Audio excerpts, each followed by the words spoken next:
અમદાવાદમાં મહારાષ્ટ્ર સમાજની સ્થાપનાને 100 વર્ષ પૂરા થઈ રહ્યા છે ત્યારે 100 વર્ષની ઉજવણી શરૂ થઈ છે અને આ જ અંતર્ગત સાબરમતી કિનારે ટાગોર હોલમાં કાર્યક્રમ યોજાયો જ્યાં કેન્દ્રીય ગૃહપ્રધાન અમિત શાહના પત્ની પણ હાજર રહ્યા। પોતાના મહારાષ્ટ્રના સ્મરણો તેમણે વાગોળ્યા હતા। તેમણે કહ્યું કે કોલ્હાપુરની મિસળ અને હલ્દી કંકુની તેમને ખૂબ યાદ આવે છે। ગુજરાત આવ્યા ત્યારે મહારાષ્ટ્રની પરંપરા મળશે કે કેમ તેને લઈને ચિંતા હતી, પરંતુ તેમને ક્યારેય કોઈ કમી લાગી નથી। મરાઠી અને ગુજરાતી સમાજ એકમેકમાં ભળીને રહે છે।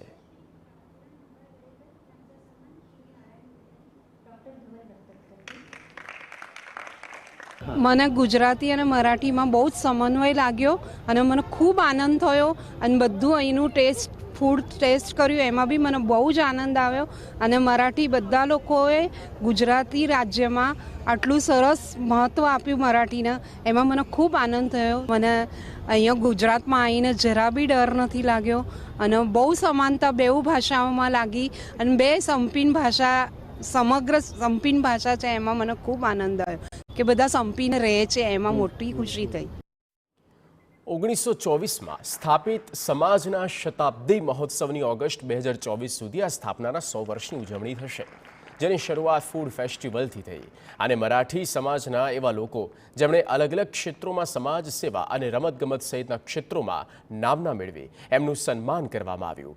બાળ ગંગાધર તિલકની પ્રેરણાથી ગુજરાતમાં વસતા મરાઠી સમાજના લોકો માટે ક્રેડિટ સોસાયટી સહિત ભાષા અને અન્ય વિષયોને ધ્યાને લઈને સંગઠન આગળ વધતું રહ્યું।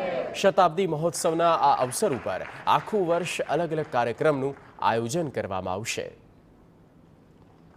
સમાજની સ્થાપના થઈ હતી 1924માં 1 ઓગસ્ટ 1924 એટલે આ વખતે 1 ઓગસ્ટ 2023થી 1 ઓગસ્ટ 2024 સુધી અમે આખું વર્ષ શતાબ્દી મહોત્સવ ઉજવવાના છે।